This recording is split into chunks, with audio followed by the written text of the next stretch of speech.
પ્રધાનમંત્રી નરેન્દ્ર મોદી આગામી 1 મેના રોજ દાહોદ જિલ્લાના લીમખેડા ખાતે ચૂંટણી સભાને સંબોધવા માટે આવવાના હોય રાજ્યના શિક્ષણ મંત્રીએ હેલીપેડ તેમજ સભા સ્થળની મુલાકાત લીધી હતી। ગુજરાતમાં આગામી 7 મેના રોજ લોકસભાની ચૂંટણીનું ત્રીજા તબક્કાનું મતદાન થવાનું છે, ત્યારે ચૂંટણી જાહેર થયા બાદ પ્રથમવાર પ્રધાનમંત્રી નરેન્દ્ર મોદી આગામી 1 મેના રોજ ગુજરાતમાં ચૂંટણી પ્રચાર અર્થે આવવાના છે।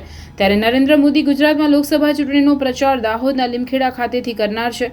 પ્રધાનમંત્રી નરેન્દ્ર મોદી દાહોદ બેઠકના તેમજ પંચમહાલ બેઠકના ઉમેદવારો માટે લીમખેડાના મોટા હાથીદરા ખાતે ચૂંટણી સભા યોજીને બંને ઉમેદવારોને જંગી બહુમતીથી વિજય બનાવવા જનતાને અપીલ કરવાના છે। ત્યારે પ્રધાનમંત્રીના આગમનને લઈને દાહોદ જિલ્લા ભાજપ સહિત રાજ્ય સરકારના મંત્રી અને ભાજપનું પ્રદેશ સંગઠન આ કાર્યક્રમને સફળ બનાવવા માટે કામે લાગી ગયું છે। ત્યારે રાજ્યના શિક્ષણ મંત્રી ડોક્ટર કુબેર ડિંડોર લીમખેડા ખાતે આવી પહોંચ્યા હતા અને પ્રધાનમંત્રીના કાર્યક્રમને લઈને તૈયારીઓ અંગેની સમીક્ષા કરી હતી। શિક્ષણ મંત્રી ડોક્ટર કુબેર ડિંડોરે જિલ્લા ભાજપના નેતાઓ તેમજ કાર્યકર્તાઓ સાથે ચોપાટ પાલ્લી ખાતે આવેલા હેલીપેડ પર જઈ હેલીપેડની સ્થિતિ અંગે નિરીક્ષણ કર્યું હતું। સાથે પ્રધાનમંત્રીના સભા સ્થળની મુલાકાત લઈ ઉપસ્થિત જરૂરી સૂચનો કર્યા હતા।